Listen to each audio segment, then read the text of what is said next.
Good morning प्यारे साथियों। आज हम लोग जो केमिस्ट्री है 10th क्लास का, उसमें हम लोग आज जो है अम्ल, भस्म तथा लवण के बारे में मतलब पढ़ना शुरू करेंगे। जो नेक्स्ट चैप्टर है आपका चैप्टर नंबर 2, वो है कि अम्ल, भस्म और लवण। ठीक है, तो यहाँ पे सबसे पहले आपको जो क्वेश्चन राइज होगा अम्ल, भस्म, लवण में कि अम्ल किसे कहते हैं और भस्म किसे कहते हैं। तो सबसे पहले है कि अम्ल किसे कहेंगे हम लोग, है ना। अम्ल किसे कहेंगे, ठीक है।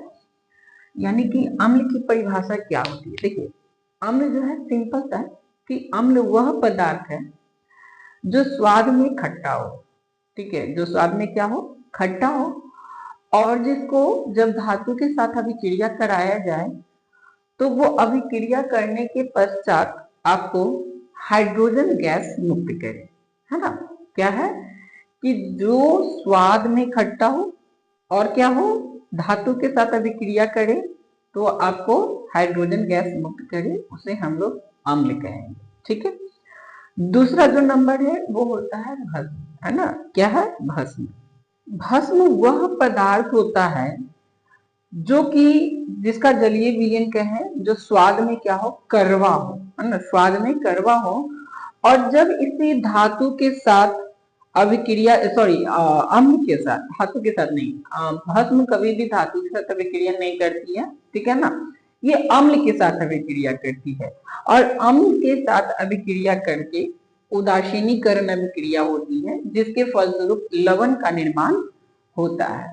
ठीक है, तो भस्म क्या है भाई, जो स्वाद में क्या हो, करवा हो, और जो अम्ल से अभिक्रिया करके लवण का निर्माण करे, ये उसे हम लोग आपको भस्म कहते हैं। ठीक है, तो दो प्रकार के ये आपके अम्ल और भस्म दो अलग अलग पदार्थ हो गए। इनमें देखो, अगर अभिक्रिया की बात कर रहे हैं तो कुछ अम्ल ऐसे होते हैं जो धातु से जब अभिक्रिया करते हैं तो कुछ अम्ल की अपेक्षा, कुछ अम्ल ऐसे होते हैं जो कुछ अम्ल की अपेक्षा काफी तेजी से अभिक्रिया करते हैं और कुछ धीरे से अभिक्रिया करते हैं।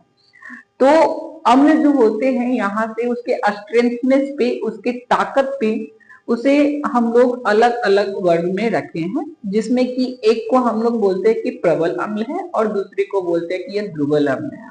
उसी प्रकार से भस्म में भी होता है, कुछ भस्म होते हैं जो प्रबल होते हैं और कुछ हम लोग को उसे दुर्बल भस्म के श्रेणी में रखते हैं। ठीक है ना, तो इसे हम लोग जो प्रबल अम्ल है और आपका जो दुर्बल अम्ल है या प्रबल भस्म है या दुर्बल भस्म है, तो उसे आगे इसी चैप्टर में हम लोग डिस्कस करेंगे। फिलहाल के लिए इसको यहाँ रहने देते हैं, है ना। केवल बताने के लिए तो बताया कि धातु के साथ जब अभिक्रिया होती है तो कुछ काफी तेज करती है और कुछ कम करती है। क्यों करती है, तो क्योंकि एक प्रबल होती है और एक आपका दुर्बल होती है, इस कारण से। ठीक है, अभी की जो अम्ल और भस्म जो होते हैं आपके, उनका आयनिक वितरण होता है। आयनिक वितरण कहने का मतलब कि अगर उसे हम लोग जलीय विलयन बनाते हैं, ठीक है ना, तो अम्ल या भस्म दोनों के ही जो जलीय विलयन होंगे आपके, इसके जो जलीय विलयन होंगे, ठीक है ना, ये आपके विद्युत का, ठीक है, विद्युत का सुचालक होगा। ठीक है ना, सुचालक होगा, अर्थात कहने का मतलब ये वैद्युत अपघट्य होते हैं।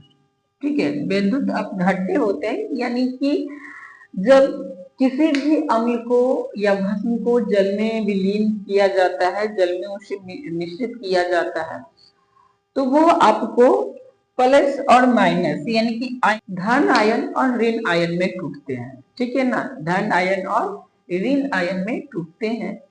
तो इसका मतलब ये विद्युत के क्या है, अपघट्य है। विद्युत इसमें आसानी से, देखिए, कोई भी पदार्थ जब जल में जाकर के वो आयन में टूट जाए ना, तो वो आसानी से आपको विद्युत का सुचालन कर सकता है ना, चालन कर सकता है। तो आपके जो अम्ल और भस्म होते हैं, ये भी क्या होते हैं, विद्युत के सुचालक होते हैं, है ना, विद्युत के सुचालक होते हैं। आपको कई सारे अम्ल पढ़ने, कई सारे भस्म, जैसे कि आपको H2SO4 एक अम्ल है, प्रबल अम्ल है ये आपका, जिसे कि हम लोग सल्फ्यूरिक अम्ल कहते हैं। HCl ये भी प्रबल अम्ल है, हाइड्रोक्लोरिक अम्ल हो गया। ठीक है, और भी कई सारे अम्ल, बहुत सारे अम्ल। अगर भस्म की बात करें तो NaOH, ये आपका प्रबल हो गया, ठीक है ना, प्रबल भस्म हो गया। और भी कई सारे अम्ल और भस्म आपको एग्जाम्पल में मिल जाएंगे देखने को, फिलहाल मैंने ये 3 लिखा है, ठीक है, और भी होते हैं इसमें, ठीक है। बेसिकली ज्यादातर आप इसका नाम सुनेंगे, H2SO4, HCl, NaOH, ये सब का नाम आप ज्यादातर सुने होंगे, है ना। या फिर यूं कहें कि बहुत जगह पे जब रासायनिक अभिक्रियाएं कराई जाती है तो उन सब जगहों पे आपको यही सब अम्ल और भस्म ज्यादा देखने को अभिक्रिया में देखने को मिलते हैं, ठीक है ना। तो ये जो क्रिया हुई कि जलीय विलयन में जाकर के अम्ल और भस्म जब ये टूटते हैं तो यहाँ पे एक वर्ड होता है आयनन, है ना। जो अम्ल है, भस्म है, जब वो जलीय विलयन में जाकर के विभक्त होते हैं, टूटते हैं, तो उस क्रिया को हम लोग आयनन कहते हैं। क्या कहते हैं? आयनन, ठीक है ना। तो जब यहाँ पे आपको ये टूटता है ना, ये इसके साथ जब टूटता है तो ये क्रिया आपको आयनन कहलाता है, ठीक है। क्या कहलाएगा? आयनन कहलाएगा, है ना। अम्ल या भस्म के जलीय विलयन जब धनायन और ऋण आयन में टूटते हैं तो वो आपको आयनन कहलाते हैं, ओके। तो ये आपका हो गया आयनन, ठीक है। अब एक वैज्ञानिक थे, ये हम लोग का सिंपल सा लैंग्वेज के अनुसार आपको परिभाषा हो गया, है ना, जिसे हम लोग जो आसानी से याद कर लेते हैं वो परिभाषा है। एक वैज्ञानिक थे जिनका नाम था आर्हेनियस, ठीक है। क्या नाम था? आर्हेनियस, ठीक है ना, आर्हेनियस, ठीक है। तो आर्हेनियस के द्वारा, इनके द्वारा भी अम्ल और भस्म की परिभाषा दी गई थी। तो इनके द्वारा जो भी अम्ल और जो भस्म थे, ठीक है ना, भस्म, इसकी परिभाषा क्या होगी, ठीक है ना, परिभाषा। तो इनके द्वारा अम्ल और भस्म की जो परिभाषा दी गई थी वो कुछ इस प्रकार से थी कि जितने भी अम्ल होते हैं, ठीक है, जितने भी अम्ल होते हैं वो जल में घुल करके H+ आयन देते हैं। इसका कहने का मतलब, इनका कहने का मतलब ये था कि जितने भी अम्ल होते हैं ना उनमें H+ आयन पाए जाते हैं, है ना। यानी कि उसमें हाइड्रोजन जो होता है, जो आपके अम्ल होते हैं ना उसमें हाइड्रोजन नेसेसरी होता है, ठीक है। हाइड्रोजन क्या है? नेसेसरी चीज है, उसमें हाइड्रोजन आपको। तो जब कोई भी अम्ल को जब आप जलीय विलयन बनाएंगे तो वहां से आपको H+ आयन देगा, H+ आयन देगा, ठीक है ना। जैसे कि अगर बात करें H2SO4 या HCl, दोनों अम्ल ही हैं, जब दोनों को जलीय विलयन कराएंगे तो यहां से हमें क्या मिलेगा? H+ आयन, ठीक है, H+ आयन मिलेगा दोनों में, या किसी भी प्रकार के कोई भी अम्ल आप देख लें, कोई भी अम्ल आप ले लें, बस वो क्या होना चाहिए, जो आपके कार्बनिक अम्ल नहीं होने चाहिए ना, कार्बनिक यौगिक वाले अम्ल नहीं होने चाहिए, कार्बोक्सिलिक अम्ल नहीं होने चाहिए। जो सिंपल आपके अम्ल होते हैं जो कि पावरफुल भी होते हैं या जो भी होते हैं, तो उसमें आपको H+ आयन पाए जाएंगे। उस वाले में भी H+ आयन पाया जाता है, वो हम लोग आगे पढ़ेंगे। और दूसरा जो भस्म है, भस्म के बारे में यह कहा इन्होंने कि जो भस्म है इनका जलीय विलयन जब कराते हैं तो आपको OH- आयन प्राप्त होता है। क्या होता है? OH- आयन, ठीक है ना। अर्थात जो आपका अम्ल होगा वो H+ आयन देगा और जो आपका भस्म होगा वो OH- आयन देगा, ठीक है ना। क्या देगा? OH- आयन देगा। तो ये आर्हेनियस के द्वारा, ठीक है, आर्हेनियस के द्वारा दिया गया परिभाषा है, जिसमें कि अम्ल के बारे में कहा गया है कि अम्ल वह पदार्थ है जो जल में घुल करके हाइड्रोजन आयन देते हैं, अम्ल के बारे में। और भस्म के बारे में इन्होंने ये कहा कि भस्म वह पदार्थ है जो जल में घुलकर हाइड्रोक्साइड आयन देते हैं। हाइड्रोक्साइड, OH को बोला गया है हाइड्रोक्साइड, ठीक है ना।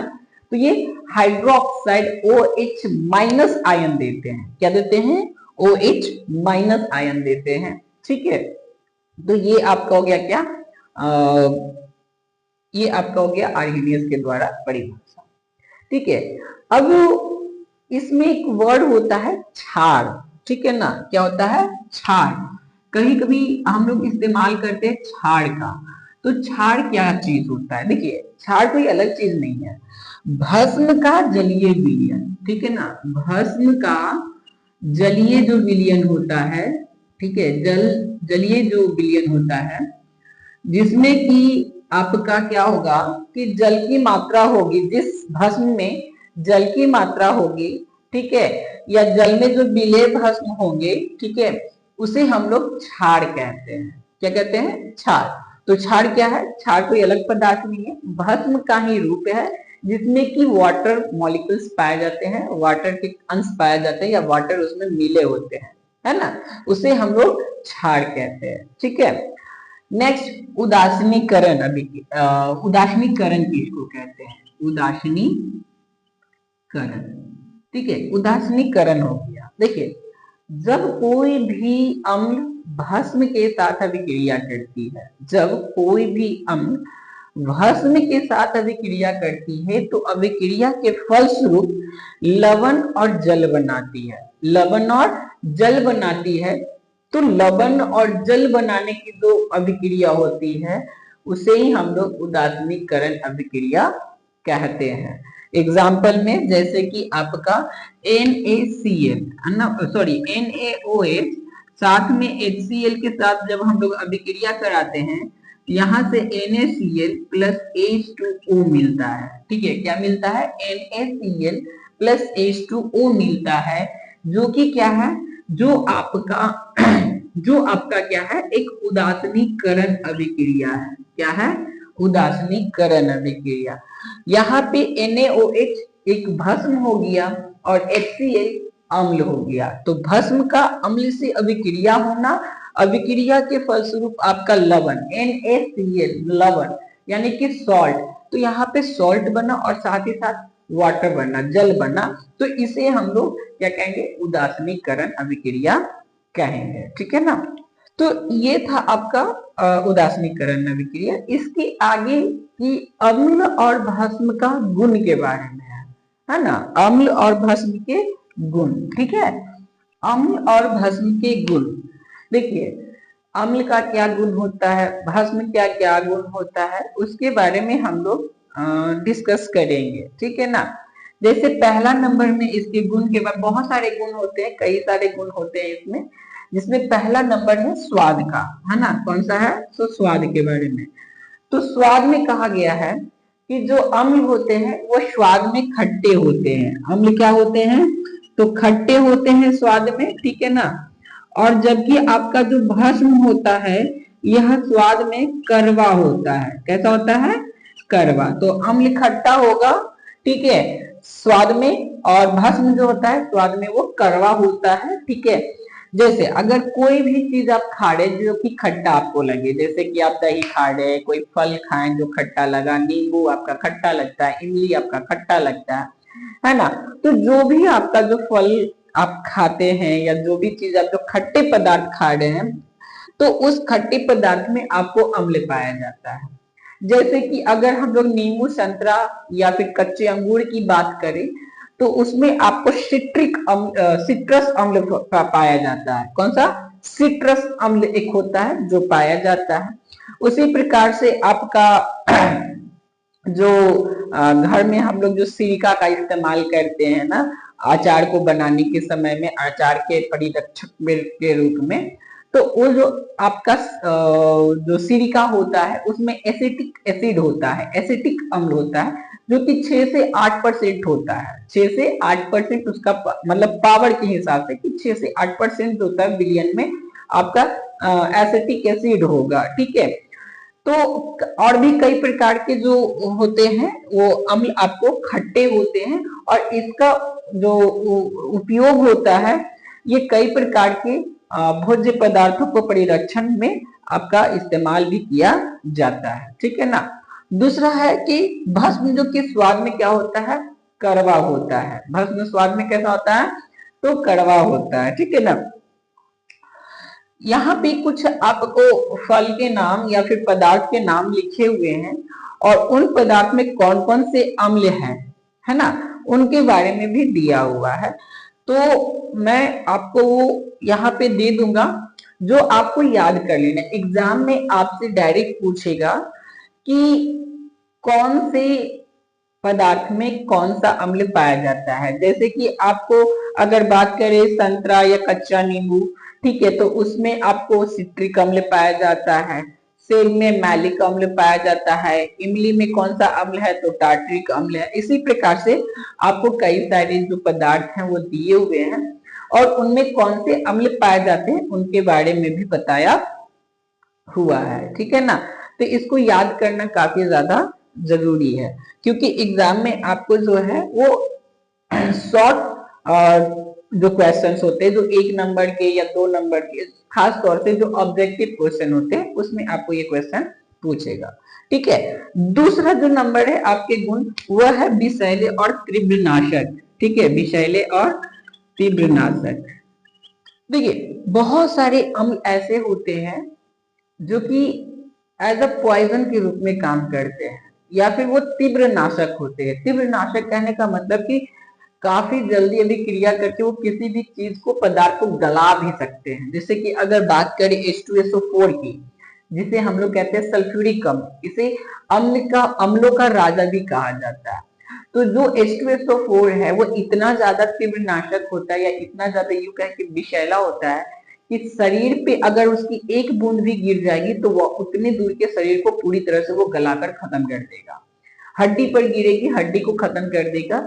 यहाँ तक कि सल्फ्यूरिक अम्ल कई सारे धातुओं को भी गला देता है। एक्सेप्शन में 1-2 धातु हैं जिनको नहीं गला पाता, अदरवाइज वो काफी ज्यादा धातुओं को, मतलब अधिकतर धातुओं को वो गला देता है।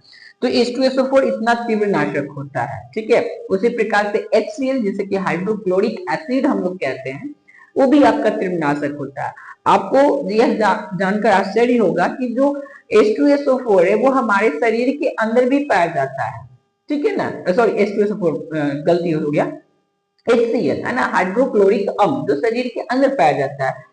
लेकिन अगर ये शरीर के बाहर होता तो आपके शरीर को गला देगा, लेकिन ये शरीर के अंदर है तो नहीं गला पा रहा। तो इसका रीजन ये है, जो अब बायोलॉजी में जो फर्स्ट चैप्टर है पाचन, उसमें पढ़ना है कि इसमें जो हमारी जहां से ये शराब होती है ना, उसी जगह से कुछ और भी लिक्विड शराब होती है जिसके श्लेष्मा हम लोग कहते हैं, है ना। वो श्लेष्मा क्या करती है कि इसके प्रभाव को दीवारों पे नहीं पड़ने देती, है ना। जो अंदरूनी दीवार है ना, उस दीवार पे HCl के प्रभाव को नहीं पड़ने देती। यही वजह है कि वो गला नहीं पाती है, ये बचा के रखती है ना। अदरवाइज अगर शरीर के बाहर से डायरेक्ट अगर HCl आपके शरीर पे गिर जाए तो वो गला देगी। ये हो गया। उसी प्रकार से अगर बात करें हम लोग भस्म की, तो भस्म जो प्रबल भस्म होते हैं वो भी काफी ज्यादा तीव्र नाशक होते हैं, उससे भी आपको क्षति होती है। ठीक है ना, जैसे कि NaOH, ये आपको जो कि सोडियम हाइड्रोक्साइड है, ये आपको क्षति पहुंचा सकती है। ठीक है ना। तीसरा नंबर है अम्ल तथा भस्म द्वारा रंजक के रंग में परिवर्तन। ठीक है, रंजक के रंग में क्या करना, परिवर्तन करना, है ना। अब देखिए कई सारी ऐसे भी अम्ल मतलब ऐसे पदार्थ है जिसपे अम्ल या भस्म का प्रभाव पड़ता है ना। अम्ल या भस्म का क्या होता है, प्रभाव पड़ता है और वो अपने कलर को चेंज कर लेते हैं। ठीक है, कलर को चेंज कर लेते हैं, जिनमें आपको एक पढ़ना लिटमस पत्र के बारे में, जो कि आपको लाइकेन का बना होता है। लिटमस पत्र जो होता है वो किसका, लाइकेन का बना होता है। और ये 2 कलर में होते, एक नीले और एक आपके लाल, है ना। 2 कलर जो कि हम लोग सूचक के रूप में इस्तेमाल करते हैं, है ना, कि इससे हम लोग पता करते हैं कि कौन सा अम्ल है, कौन सा आपका भस्म है। ठीक है, इसी में ये भी उसका स्ट्रेंथनेस को भी हम लोग पता करते हैं। तो स्ट्रेंथनेस को अलग से पता करने की उस एक स्ट्रिप होती है जिसमें कि स्ट्रेंथनेस पता होती है, उसमें कलर कोडिंग दिया होता है, उसमें 1 2 3 4 5 ऐसे करके लिखा होता है, जिससे कि आपको पता चलता है कलर कोडिंग के हिसाब से कि उसका पावर कितना है, अम्ल या भस्म का पावर कितना है। ठीक है, वो कितना प्रबल है, तो वो अलग चीज है। लेकिन कैसे पता चले कि कौन अम्ल है, कौन आपका भस्म है। देखिए ऐसे हम लोग इसे टेस्ट करके पता कर सकते हैं, क्योंकि ये खट्टा होता है या कड़वा होता है। ठीक है, लेकिन ये घातक है ना। क्यों घातक है, क्योंकि ये विषैला या तीव्रनाशक है।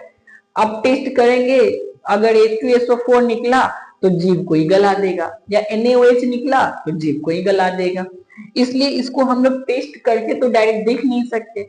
इसलिए ऐसे युक्तियों का इस्तेमाल किया जाता है या ऐसे सूचक का इस्तेमाल किया जाता है जिससे हमें पता चले कि कौन सा अम्ल है और कौन सा भस्म है। ठीक है, तो इसके लिए हम लोग लिटमस पत्र का इस्तेमाल करते हैं। अगर आपका लिटमस पत्र, ठीक है, नीला रंग का है और उस पे अगर कोई लिक्विड गिराए हैं, उसका कलर जो चेंज हुआ नीले से अगर आपका लाल हो गया, है ना, नीला से क्या हो गया, लाल हो गया, तो इसका मतलब है कि वो जो पदार्थ था आपका या वो जो पदार्थ है आपका वो अम्ल है। अगर आपके पास, ठीक है ना, अगर आपके पास लाल रंग का लिटमस पत्र है और उस पे जब आप कोई पदार्थ गिराएंगे और उसका कलर अगर लाल से चेंज होकर के नीला हो गया, तो इसका मतलब कि वो जो पदार्थ है आपका वो भस्म है। तो हम लोग लिटमस पत्र से अम्ल और भस्म दोनों को क्या कर सकते हैं, पता कर सकते हैं कि कौन अम्ल है और कौन भस्म है। तो उसके लिए दो तरह के लिटमस पत्र इस्तेमाल होते हैं, एक तो लाल और एक नीला। लाल वाला अगर नीला हो रहा है इसका मतलब वो भस्म है, और अगर नीला वाला लाल हो रहा है इसका मतलब कि जो पदार्थ उस पे डाला गया है वो आपका क्या है, तो वो आपका अम्ल है। ठीक है, तो ये हो गया आपका अम्ल भस्म के द्वारा जो रंग के रंग में रंजक के रंग में परिवर्तन। ये तो हो गया आपको कि लिटमस पत्र। बहुत सारे ऐसे भी प्राकृतिक में सूचक भी पाए जाते हैं, ठीक है, जिससे कि हम लोग पता कर सकते हैं कि कौन अम्ल है और कौन भस्म है। जैसे अगर बात करें तो एक होता है पिटूमिनियम का फूल, ठीक है, ये भी आपको सूचक के रूप में इस्तेमाल होता है। ठीक है, हल्दी हो गया, लाल गोभी का पत्ता, इसके अलावा कई सारे जो फूल हो गए उनके जो पंखुड़ियां हैं या उनके जो फूल हैं वो भी आपको सूचक के रूप में इस्तेमाल किए जाते हैं। और चूंकि ये जो सूचक है आपको प्रकृति में मिल रहा है, इसे हम लोग प्राकृतिक सूचक भी कहते हैं। ठीक है, क्या कहते हैं, प्राकृतिक सूचक कहते हैं। तो इसमें आपको जो होगा कई सारे जो पदार्थ है ना, आपके जो सूचक हैं वो प्राकृतिक सूचक हैं, जिसे कि हम लोग आसपास के जो इन्वायरमेंटल है, जो पर्यावरण है उसमें भी पा सकते हैं। जैसे हल्दी आसानी से मिल जाता है आपको, लाल गोभी का पत्ता भी मिल जाएगा, है ना, पिटूनियम का फूल मिले या ना मिले लेकिन ये तो आपको मिल जाएगा। एक जेरेनियम का भी फूल होता है, पंखुड़ी होता है, उससे भी एक प्राकृतिक सूचक वो भी हो गया। तो कई सारी चीज जो है आपको प्राकृतिक सूचक के रूप में इस्तेमाल किए जाते हैं। ठीक है, तो इस वीडियो में आज हम लोग इतना ही रहने देते। अभी 3 ही गुण पढ़े, इसमें कई सारे गुण होते हैं। तो नेक्स्ट वीडियो में हम लोग इसके और भी गुण को डिस्कस करेंगे। कई सारे गुण है ना, बहुत सारे गुण है, तो हम लोग सबको एक एक करके डिस्कस करेंगे ना। अभी इस वीडियो में अगर सबको चर्चा करने लगे तो काफी वीडियो जो लंबा खींचा जाएगा। तो आज के लिए इस वीडियो में इतना ही रहने देते हैं। नेक्स्ट वीडियो में और ज्यादा इसको हम लोग आगे बढ़ाएंगे। तब तक के लिए धन्यवाद, जय हिंद।